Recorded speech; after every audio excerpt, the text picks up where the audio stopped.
My name is King Khan. Okay, so my first question is, like, how did you move from punk to rock and roll and soul, and how did you get there? I think I've always, my name is King Khan. I grew up I was born and raised in Montreal, in Canada. So I remember hearing rock and roll music when I was a kid, listening to oldies radio stations. And then I first heard punk music when I was, I think about 10 years old. My friend in my class, his brother was a punk, so sometimes he would wear his T-shirts, like Dead Kennedys, Holiday in Cambodia, or Sid Vicious shirts and stuff. So whenever I saw the shirts, I was always like, wow, what is that? And then he would bring tapes to school from his brother, mixtapes. And then where I grew up, at recess, you go outside for 15 minutes to take a break. The kids would play outside, so we would sneak back in to the class and then take the tape recorder and play these tapes. So I remember the first punk song I heard was Nazi Punks Fuck Off. And I didn't even really know what a Nazi was at that age. I was just like, I just liked it because there was swearing in it. And then I remember hearing Maggie You Cunt by DRI. And so, yeah, I just got into punk rock that way. And then I guess when I joined the Space Shits, I was like I think I was about 17 years old, and then I discovered, first there was the Mummies and Supercharger on these bands, and then I guess a lot of these compilations, there's one record label especially called Candy Records and Satan Records. They put out this comp, Shake and Fit, and also I can't remember the name now. No, I was just because Hanging Out to Dry. Sorry, Hanging Out to Dry. Those compilations, we listened to it all the time, and so yeah, then my life was saved by rock and roll. No, I was just saying because I heard you saying something interesting about what punk music is. Like, it's not like the style, it's like it's the quality of the music. Oh, so yes. that's the idea, like what you are doing in fact, no? Like, I understand that what you are doing, even though it's not like punk music, it's more punk than what actually the standard punk music could be. Exactly. Okay, I see what you mean. Yeah, I think, well, when I started to listen to all this kind of like rock and roll music and punk music and stuff, and I saw a very big relation between, for example, like old gospel music and and punk music in general. A lot of screaming, it's a lot about passion and about I guess a lot of it has to do with dealing with anger towards the world. So it's more positive to turn this anger into something beautiful than go out and destroy stuff. So. But what you do is not like what you want to do is not like shocking people. At one point, there was that element that was always nice, because the easiest thing you could do is to, when you want to motivate people, you can do something really shocking. And when you're young, it's totally fine to get crazy naked and. But what do you want to provoke on the audience with all these? Just to make people. Well, I think art in general. After you experience art, you should be kind of like mutated forever, So I think that the best art, whether in music or film or anything, is that once you see it once, you're not the same after.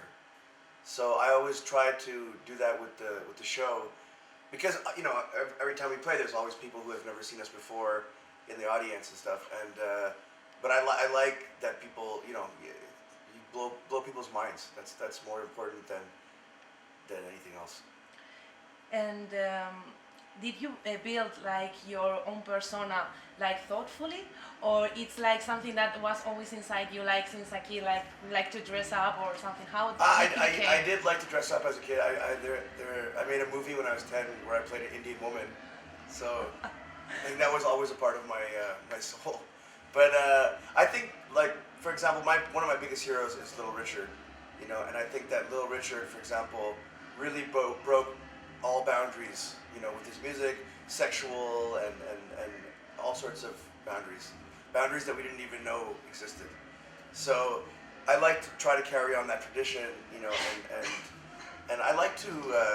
I think right now in society, there's a lot of people that are going going the wrong way. Like transsexuality. People are, it's crazy. People are killing people for being homosexuals and for being,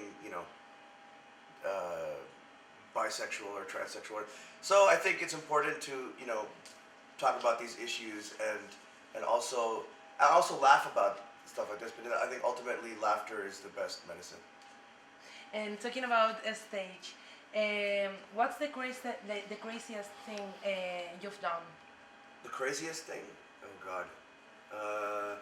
Or you can tell us just one of it. I know. I'm trying to think of.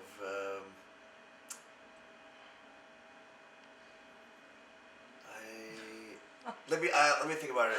Okay, yeah, you can tell me. Like, And for example, even it's not you on stage, but people of the audience that they were doing something really crazy while you were on stage, like maybe getting hurt or beaten or something. Like, well, I remember once with me and barbecue, we played in Brazil and a girl gave a blowjob to her boyfriend on stage, and that was funny because he couldn't get it up. Really? Well, it's hard too. Yeah. It's not hard. But no, I guess it was too much pressure. But we were we were playing in a gay bar in Sao Paulo. In front of how many people? I had probably like 200 or 300 people maybe, but it was really hot and sticky and people were dumping drugs on the amplifiers. So yeah, I mean Brazil can get really nuts. So that was one of the craziest shows we've ever played, I think, for sure. And you enjoy like having this kind of power over the people that you are on stage and you can almost tell the people to do anything like. Yeah, I think it's really important because I think something you have to think about it, maybe. Yeah, no? you take the power. Yeah, I think in a forum we take the power back and there's no laws or rules when we play music, and I think that's like now I'm almost 40 years old, and now I think back at all of the crazy things that have happened, and I realize that now it's kind of like a social duty for us to keep doing this, because a lot of kids these days are pretty boring, and they do the wrong drugs, they don't they get mixed up in bad things, but so it's our job now to like be shepherds and show the kids which way to go. But so do you feel this like a job? I think it's more of like a spiritual journey that I have to do it to save, because I think it has something to do with saving people's souls. I think that ultimately rock and roll saved my soul, and then I have 2 kids who love rock and roll also because I passed it on to them kind of almost like a religion rather than, something that you eat or you enjoy. It's like they listen to music and they feel the spirit that's there. So I know a lot of friends who don't do that to their kids, and I think it's sad because I think then you lose your children to like pop music, which is really bad. I think pop music makes people really stupid. So I prefer to laugh at pop music with my kids all together as a family and make fun of pop music and and listen to rock and roll. And then that's the way I want to get old. So in fact, as you said about the spirituality, you are like almost a shaman. Like you have lots Thank of you. symbolic and stuff. So what's your spirituality that you were talking about?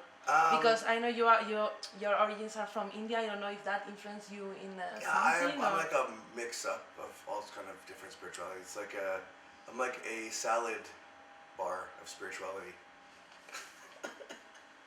No, I mean I don't follow any one certain religion. I think there's wisdom in all sorts of different things, but there's also wisdom in some evil things and some crazy things, and I think it's important to to gather all the wisdom and figure something out.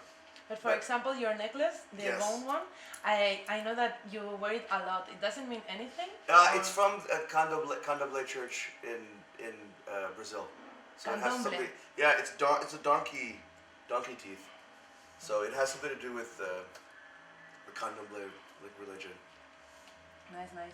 And what can you tell about your costumes? What's next? What you My- can my- do, your top? I think when my wife makes the costumes, Uh-huh. and so because she's the one who understands my body the best. So yes, actually tonight the costume has gone to another level. Oh. Yes. You cannot It's tell us It's anything. an infinite. It's the ass of infinity, So, or the infinite ass. It's the ass that keeps giving and taking and giving. It's like perpetual motion. we just want to see it. You Well- will see it. And so you were talking about the wrong things that the new musicians they are making, the decisions, the attitudes, all of that stuff. Do you believe that there is a modern rock and roll? It exists, or is just looking to the past?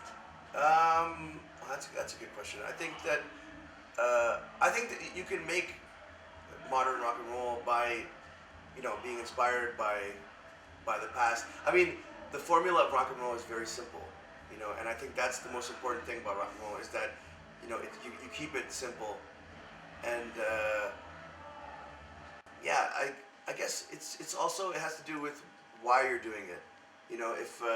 If for example a lot of people they do it, just for, for sexual pleasure or just for money or then I think your intentions are wrong. You have to be doing it to add to the universe of rock and roll. So, oh, that's very hard. I'll do Screaming Hawkins. Ooh, Detroit. Music. Yeah. Berlin. I both. Yeah. Okay. Or small. Yeah. Obviously small. I know. Chair? No, Tina Turner all the way. Oh man, that's so easy. But I'm not gonna do a product thing. Okay. But that's an obvious choice because one of Okay. them was really shitty. Oh, that's hard. Soundcook. Oh, jazz. Beyonce. Oh. And next. Well, it depends. Wee hours of the morning is nice, but obviously nighttime is the right time. Paella. Oh. I'm gonna say not bra. My pleasure. Thank you. Cheers. Okay.